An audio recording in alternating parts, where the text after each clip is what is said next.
So for this next portion, we're going to construct the other part of the dovetail joint. And so rather than try to use this drawing, we will take the existing piece that we just made and we will use that as a template.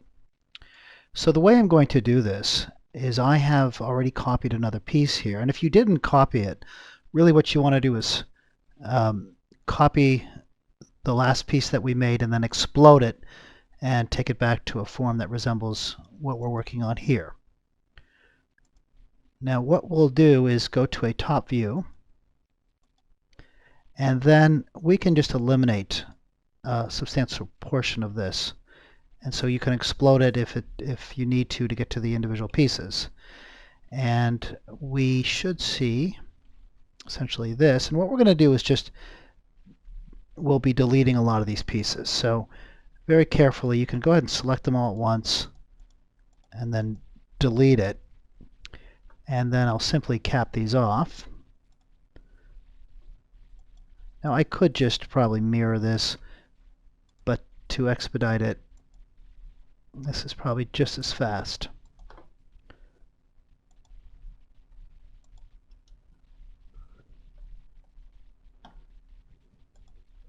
And then on the ends, because we have this polar on, and make sure you have on the settings, the polar tracking on, we can then just take this line, I'll zoom in here, come down, and then snap that together. It's very important that these all do snap together. All right, we'll do the same to the last piece here, and then we will be regioning these. So it's very important that everything is attached to each other. All right, so let's go ahead now and type in region. Press enter and just select them all. Press enter. Make sure that they're all regioned, and then we'll simply extrude this. Select everything. And it's 3/8 of an inch, so 0.375, and press enter. And then let's go ahead and look at this. Make sure that the objects here are in three-dimensional. And sure enough. Okay, so you have completed part of the side piece. All right, now I'm going to complete the side of this object here. And if I look at the drawing, it tells me that the whole thing is 5 inches. However, these dovetail pieces are 3/8 of an inch, so it's on the top and the bottom, so I'm going to have to take 3/4 of an inch off of that, which will leave me with 4 1/4. So let's go ahead to the front view, and I'm going to just make a rectangle, probably the easiest thing to do, 0, 0, and then I will type in for the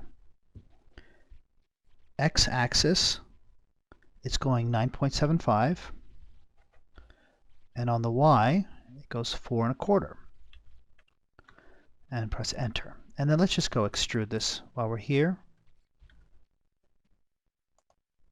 Select the object, press enter, and it's 3/8 of an inch, 0.375, and press enter. And let's go ahead and move this. Let's go to 3/4 view here. I will type in M, select the object that I just made, and I will put this right on the bottom here. All right, now let's go to the front view and let's go ahead and mirror this.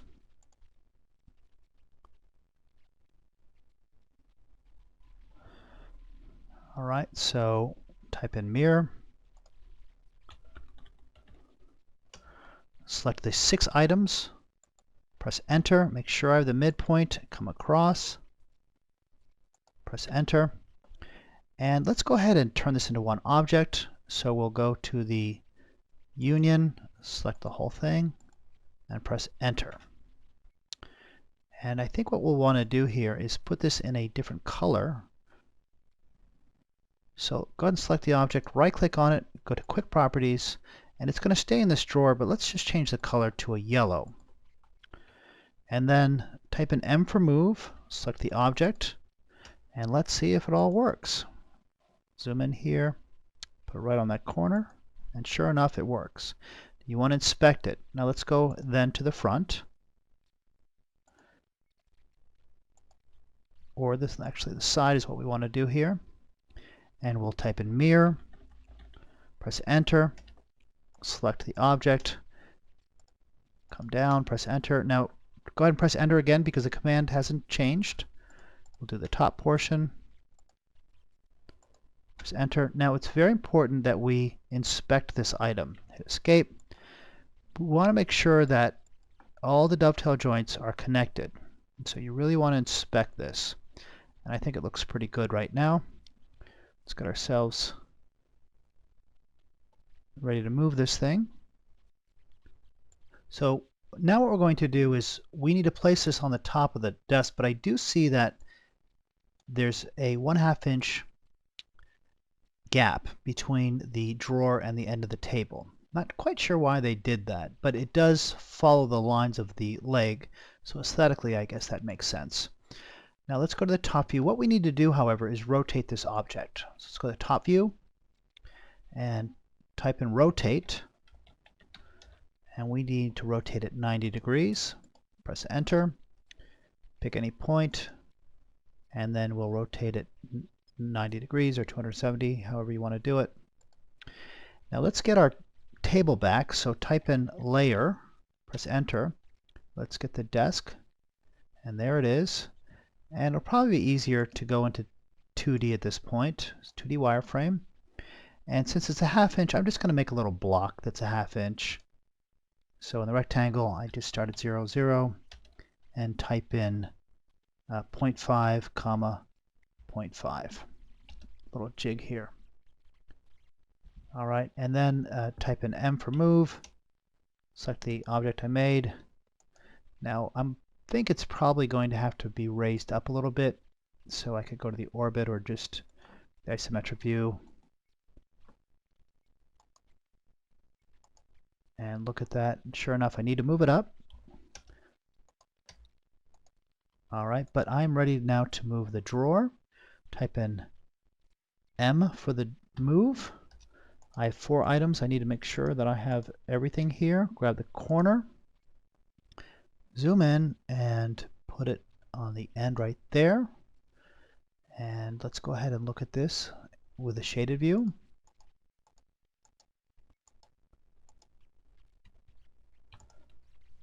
If it lets me.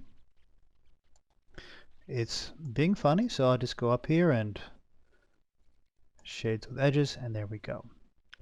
And then again, you want to inspect it. Now we're going to mirror this, but we also need to create the drawer front, and I think I'll just go ahead and do that. I think it's best if we do that before we mirror the object.